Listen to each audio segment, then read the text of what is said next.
Hey guys, welcome back. Okay, I decided to make a super quick video today about creative writing. Now, over the weekend, because we did so much maths and ALA, we didn't really get that much of a time to actually go through the both essays I wanted you guys to do. So, we'll start off with some general tips that could help almost every single person who wants to do creative writing at the essay level, and then we'll actually zoom in and I'll talk specifically about the two pieces that I want you guys to try to attempt this week. Now, remember, this exercise is actually an exercise just to get the creativity going. This is an exercise where I'll actually focus less on grammar, spelling, all those things. I will do the corrections myself and Miss as well as and our team. But we want you guys to actually focus on making your story exciting, making your story captivating. So I'm gonna share with you guys like some tips that I just wrote down that actually helps me as well as other teachers, as well as students, as well as most of the people. Even when I was teaching in presentation college, we would give these writing tips. When I was in university, my friends and I, we would actually use this. And even when I was doing A-level GP way back in secondary school days, I would be using these tips as well. So the first one, and the thing is, this one is kind of cliche. I mean, everyone says this, but yet nobody does this. But the truth is that it really does make a huge difference. So number one is read a wide range of books. Now, the thing is, books are basically the final product of some of the greatest authors of all times, and they have actually spent years and years and years developing their books, along with editors, along with other people, other famous authors who they sent to proofread the book. They actually distilled all of their knowledge with regards to writing, with regards to storytelling, into the best possible version. Oh, guys, I'm literally inside a light box. Don't ask. Like, you could like literally see. But yeah, I just decided to try out this format because you guys know the regular format, this format on YouTube where we actually like I have the screen recorded through the tablet, or just use the rear facing camera and I go on the board over there.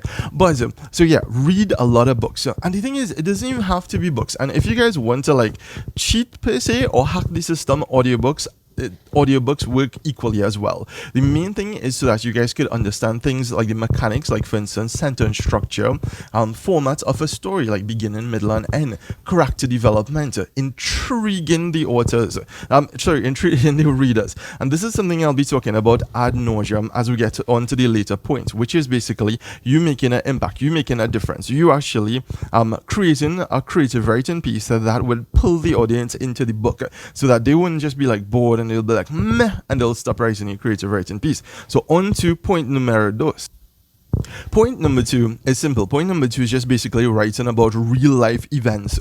So the thing is, a lot of creative writing is basically using your imagination and creating a story in actual order, like beginning, middle and end. And what's the best way to do it? By using real life.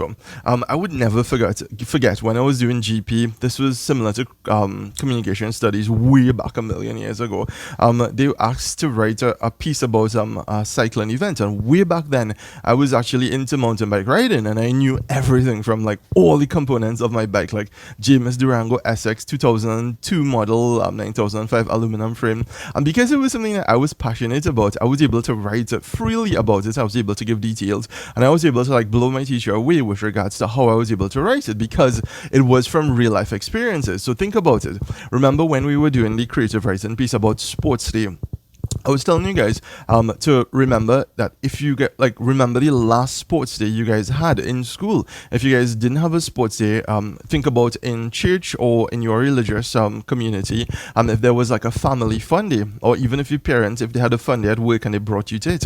And the thing is, students who were previously blank, they were actually able to remember what was taught for those events and what actually happened in that particular chronological order. And we talked about the difference between report writing. Report writing would be way more factual, where you would have to have a timeline. You can't put anything imaginary or fictional. Guys, again, you guys probably hear this a million times from us, but remember, with the essay syllabus, we only have two types of creative writing. One would basically be narrative, which would be story or short stories. That is the one where you could write about anything. And I use the example of the big purple fluffy dragon. You could write about dragons or myths or anything like that. And then we have expository, which goes to report writing, and that is something that has like a concrete solid format. We can't really write imaginary stuff. The timelines have to be legit. We can't say we went from San Fernando to Port of Spain to the zoo in like 3 minutes or something like that, because that is not that's not real. So basically, we have certain underlying key things that we need to focus on for each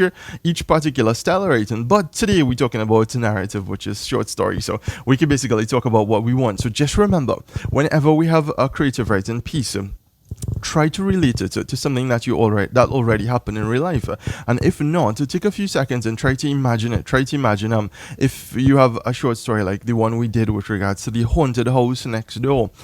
You could basically think about you going, or even from a movie. Now the thing is, remember, books, movies, all those things, those are scripts written by professionals, and those professionals, they take a lot of time and energy to actually create that particular book or script. And the thing is, you borrowing it from them is not a bad thing. If you watch a movie about a scary horror house, a haunted house, you can actually take some of the ideas from that. That is not cheating. That is actually just you being proactive and reading a book, you being proactive and watching a particular movie. And I'm sure, because of what shall not be named, because if everybody's on YouTube, they'll like take it off the virus that is going around. I'm sure that you guys watch enough movies that will last you for like years and years and years. And again, guys, remember, this is the last little bit of vacation you guys have before school starts back. So try to get in that extra little bit of stuff. Another epic tip for creative writing is to get feedback. So whenever you guys send essays to me on this, we correct it. We are able to tell you where you lost marks, where you actually like gain marks. And remember, don't be afraid. If you write a creative writing piece, don't be afraid to try. Oh, my camera just. Okay, that was definitely an abrupt change of my gimbal system that I was using to record this just failed and the camera just went crashing down. So okay, with that little piece, that little break, I'll try to edit that out. But where were we? Yeah, so essentially like using movies that you guys see, using books that you've read, stories that you've read, create your masterpiece. And then again, don't be afraid to get feedback. Remember, your parents, they've read more than you. Your teachers, that's what we are here for with regards to coaching and making sure that you guys have the best possible creative writing skills. And remember, creative writing skills, this is one of those things that I tell you guys all the time. This is not just for the essay level. Once you guys reach Form 1, Form 2, Form 3, then you'll start to learn things about cell structure, and those things you may not use them like later on in life. However, creative writing, you have to use that a lot, right? So try to get as much feedback as possible. Give your brother, give your sister, anybody, your aunt, your uncle, who could potentially read. Essentially, you could basically like have them read your particular essay and give you feedback on that particular item. Okay, moving on. I'm not too sure which point this is, but another point is to basically know your audience. Why is that key? Now, basically, when you guys are in standard 3, 4, 5, the audience will be your teacher, who would be the person marking your particular script. However, as I tell my students all the time, when you guys have to go for that essay exam, you guys